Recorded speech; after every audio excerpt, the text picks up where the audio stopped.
বন্ধুরা, রবিবারের দুপুর উফ কি পড়ে গেল বলুন তো, এটা ঝড় ঝরিয়ে। উফ, দেখুন, গোটা রসুন তো আমার থাকেই, মানে গোটা রসুন, মাংস মানেই গোটা রসুন, সে যে মাংসই হোক না কেন। সাথে দেশি হাঁসের মাংস, ঠিক আছে, এরকম ছিঁড়ে নিলাম। হা হা হা, শুধু স্যালাডটা আজকে ব্যবস্থা করিনি। এই যে রসুন টিপ দিলে এরকম পক করে বেরোয়, এই দেখুন বেরিয়েছে, এই নিয়ে নিলাম। আর সাথে নিয়ে নেব একটুখানি দেশি আলু। আহা হা, আর একটা জিনিস নেব, এটা হচ্ছে এই যে এক বিশাল মোটা আকৃতির চুই ঝাল, এরকম চিপ দিলেই পক করে বেরোবে, দেখুন পেরিয়েছে। তো সব দিয়ে একটা বাইট করব।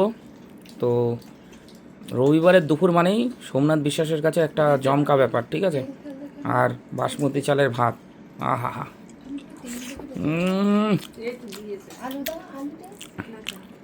দেশি মুরগির বললাম, ভুল বলছি, দেশি হাঁস বলে আবার দেশি মুরগি বলে ফেলেছি, কিছু মনে করবেন না, কারণ দেশি মুরগিটা বেশি খাই তো, ওই জন্য মুখ দিয়ে বেরিয়ে যায়।